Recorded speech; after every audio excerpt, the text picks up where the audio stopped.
All right, guys, so we're going to do something different today on our podcast. We just wanted to kind of change things up. So we're going to do some question and answer type stuff. And we don't know what the questions are going to be. So our kids are going to ask them, and we're going to see how this turns out, okay? All right, we have to close our eyes, right? Yeah. Yeah. And then you have to point to each other. That's how it works. Okay, got it. Okay, ready? Yeah. Okay, who initiated the first kiss?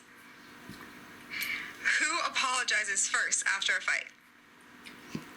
Who is the funny one? Who is more romantic? Who is the most patient? Oh, Who's the better cook?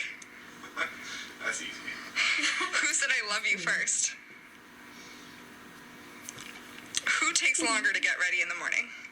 You definitely chose. Who is grumpier in the morning? Who's more stubborn? Who's the bigger baby when sick? oh, Who is the social butterfly? Who is the messy one? God, fuck. Who spends the most money? Who loses their key? Okay, who initiated? Okay, it's over now. Okay, I got two questions too. Okay. okay. Who goes shopping more? Who loves Blythe more? Who loves Blythe more? Who's the favorite kid? I am. I'm the favorite kid. No, you're supposed to point to All me. three of you. Okay. We love you equally. Wait, Can You we can open your eyes now. Does Caleb have his? Yeah, one more, Yeah. Caleb. who is more clumsy? More clumsy? Okay, you can open your eyes now. We're done. I feel like I pointed to myself a lot. Yeah. I think I did too. How did so we that's kinda do? Weird. Yeah, I know I messed I one. don't After I really did it, I remember. realized. Oh no, that was her. I It's think, okay. which one? Well, with the good questions, you mostly pointed to him. Yeah. You mostly showed out your. All right, so listen. So what we wanted to do too is kind of let this lead into something else too. We were having a brainstorm the other day about some different things that were going on in our lives. You know, with all this quarantine and things being different, you know, our outlooks are very different. And you know, you probably have that in your relationship too. People tend to look at things differently. So we kind of wanted to talk about how that works in a relationship when we have different outlooks and how we can kind of help each other with our outlooks based on what we're good at. If that makes sense, let's kind of run with that. What do you think? Yeah, so basically what he's trying to say is I told him that I find that very often he is the glass half full, always find the silver lining kind of person, you know? And I can tend to be the one who, not necessarily always negative, even though I do tend to go sometimes more negative, but the more practical, like, ideal kind of person. Like, if we're talking about something that's going to cause a change, I'm the one that's immediately thinking of all the what ifs and all the how much is this going to cost and how's our life going to change with this and what's it going to have, what kind of effect on the kids is it going to have, and you know what I mean, like all those practical type things. And I mean, so my thing was, oh well, this must mean I don't have enough faith. So I think as Christians we tend to feel really guilty sometimes when we do those kind of things, you know, like I feel guilty that how can I possibly be so negative? We're so blessed beyond measure. Like, you know, why don't I always see the silver lining? Why don't I see the glass half full? You know what I mean? So we're just kind of different in that way. And I'm sure as we were going through that little thing, I don't know because we haven't looked at it yet, so we don't know what we did, but I know that he's the more patient. He's the first one to say he's sorry. Like I'm stubborn, like all those kind of things. So yeah, that's Well, interesting. You know, I do try to be more optimistic. That doesn't mean I don't worry.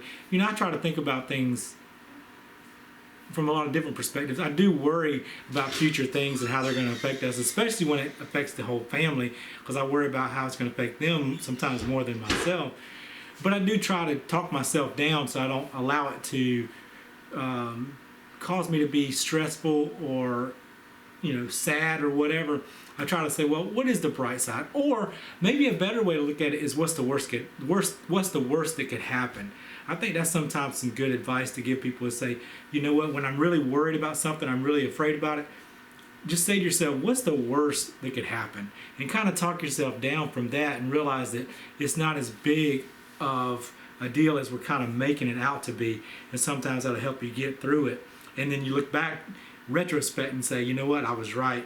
It really wasn't as scary as I thought it was going to be.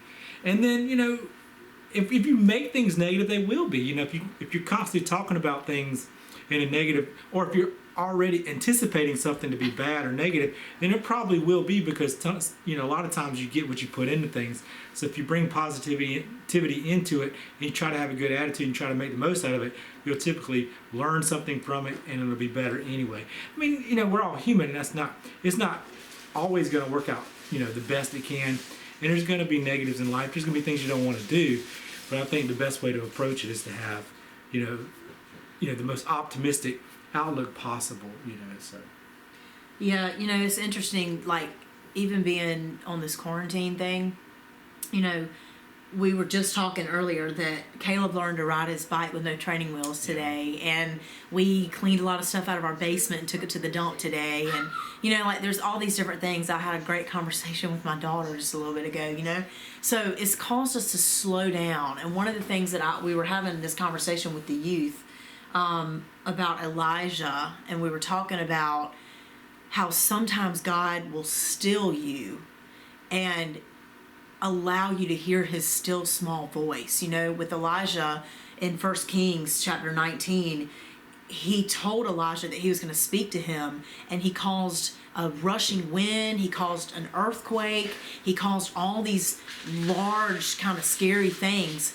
but the Lord's voice was not in any of that. It wasn't until he called out to Elijah in a still small voice that Elijah recognized and realized that God was speaking to him. And so that just reminded me this week that this stillness, like, what is God trying to teach me in this time of stillness with my family, with him, you know, like, all of those things. And what kind of spurred thinking about this and talking about the subject of, you know, our different ways that we handle stuff is the other day I just was in a funk. I just had a rough day, and everything, all the disappointments kind of just built up. And so, you know, I just got several things of bad news of these out of schools being extended and all this kind of stuff. And I was just like, man, I'm sick of this. Like, I've had enough of it, you know? And I know that it could be so much worse, and we could be dealing with sickness. And we had a friend whose dad died of coronavirus this week that we heard about, that we used to go to church with. And so I know that there are so many worse things that we could be dealing with. But y'all, we're emotional creatures. God made all of those different emotions in us. And so what I did, you know, I kind of had a conversation with Madison. It kind of brought her down too, because she's trying really hard not to dwell on the fact that her senior year's kind of sucks right now, you know, and all these things that she's looked forward to. That's kind of what happened. I thought we weren't going to have graduation, and I still don't know if she's going to, but that's kind of what got me in this negative mindset. Because, you know, that's a milestone in your kids' lives that you look so forward to. I've got family coming from out of town and all these things, you know, for her, and we want to celebrate her and her accomplishments and her friends and all those kind of things. So, but she has tried really hard to not, like, she's like, I'm appreciative for the time that I've got with my family because I'm getting ready to go off to college, and so I'm thankful for this. Like, she's tried so hard to have a positive attitude. I've been so proud of her. But I could tell in my talking that it kind of caused her to be a little bit, have a negative, you know, and she just kind of went in her room. It was kind of somber. And I was like, you know what? I can't do this. Like, I kind of set the tone of my household. So I turned on praise music and just started kind of letting that praise music just fill the atmosphere. And I went and sat at my computer and did some schoolwork and some things like that. And it helped, you know, it changed my mindset a little bit. And I talked with Herbie a little bit when he got home, and we just kind of, you know, talked through some things. And so, you know, I don't want you to, I think it's okay for us to kind of work out this stuff, you know. I think it just depends on how you want to handle it in a healthy way, you know. For me, sometimes I'm just gonna be honest with you, like, I don't want to talk about all the positives, you know. I can very easily just stay in that negative space. There's even people in my life I can talk to that will help me stay in that negative space, you know. But turning on that praise music, kind of trying to asking God, I prayed and I was like, God, change my mindset, help increase my faith through this, like, you know, show me what you want me to learn. And then that night we had a Zoom meeting with our youth, and I kind of went through some of this stuff again, and they kind of expressed that they had the same kind of thoughts. So I think that helps a lot too, you know, talked to one of the themes I've had in my classroom since I became a teacher 4 years ago. I saw there was a lady that came and spoke to all of us who were going to be first year teachers. And y'all, that is the scariest thing I've ever done. I never considered myself a teacher ever. And when they called and told me they had this job as a health science teacher, I was like, no, I'm a nurse. I don't teach. And they were like, yeah, that's what we need. And I was so scared to death. When all those little faces are looking at you and you're supposed to be the one who knows what you're talking about, that is a scary thing. But this teacher of the year who had been a PE teacher for years and years and years, she said, surround yourself with people that are sunny and 75. And she said, and to tell the difference about what that means, think about people who are cloudy and 30. And you immediately get people in your head, and you know that if you're around those people, they're gonna bring you down, and they're gonna have you thinking negative, talking about people negative. Like, there's people in your life that can easily get you in that space. So if you surround yourself with people that are sunny and 75, they're bringing you up, they're encouraging, they're positive, all those kind of things. So I hope that you've got those kind of people in your life. If you ever need encouragement, Herbie and I would love to encourage you. He's really good at it. And helping you see the bright side. Yeah, I mean, and she just gave a perfect example. You know, we all feel it. We just feel it in different ways, or maybe we feel it differently, but we express it in different ways too. You know, I feel it too, but I don't want to be.